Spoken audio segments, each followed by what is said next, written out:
Good morning. कक्षा 11 के सभी जिन्होंने नवीन प्रवेश लिया है या जो पहले से इसी स्कूल में अध्ययनरत थे, उनका 10वीं पास करने पर 11 में प्रवेश लेने पर राजकीय इंटर कॉलेज गंगाओं और उनका समस्त विद्यालय परिवार आप सभी का स्वागत करता है। अभी तक कुल 45 छात्र और छात्राएं कक्षा 11 में एडमिशन ले चुके हैं। अब इनमें से कुछ बच्चों के पास विज्ञान वर्ग है, कुछ बच्चों के पास कला वर्ग है। तो विज्ञान वर्ग के छात्रों को मैं सूचित करना चाह रहा हूँ कि मैं आपको फिजिक्स की क्लास पढ़ाऊँगा और बाकी जो भी टीचर हैं वो आपको अन्य क्लास पढ़ाएंगे। इसके बारे में आपको जानकारी उपलब्ध करा दी जाएगी। तो पहले फिजिक्स की बात करते हैं। तो आपके पास फिजिक्स के लिए एक रजिस्टर आप खरीद लीजिए। अगर जो कहीं से किताब उपलब्ध होती है तो किताब उपलब्ध कर लीजिए, और गाइड कोई मत खरीदिएगा फिजिक्स की। तो किताब आपके पास होगी तो जो भी यहाँ से ऑनलाइन टीचिंग का काम होगा या ऑनलाइन शिक्षण का काम होगा वो आप आसानी से उसको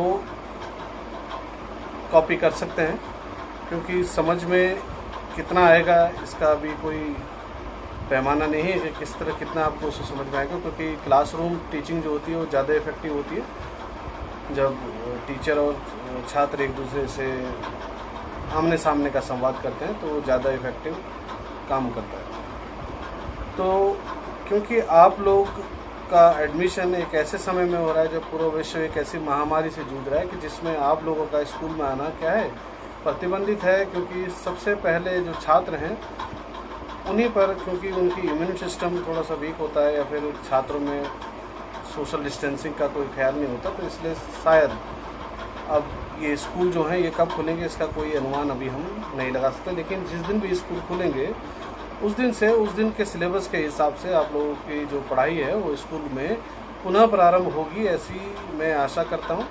और आप भी ऐसे ही आशा कीजिए कि जल्दी ये विकट समय जो है समाप्त होने वाला है।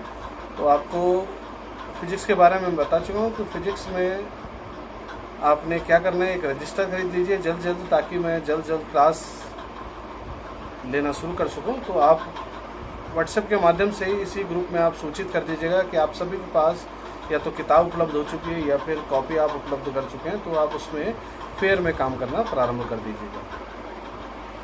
दूसरा, अभी जिन छात्रों ने जो साइंस ली है वो 10 से 11 में आए हैं, तो साइंस आप लें।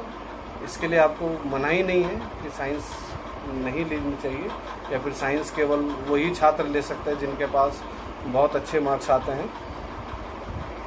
तो ऐसा कुछ नहीं है कि आपके पास, बस आपके अंदर एक साइंस पढ़ने के लिए क्या होना चाहिए, जज्बा होना चाहिए, आपके पास डेडिकेशन होना चाहिए कि आप साइंस पढ़ेंगे।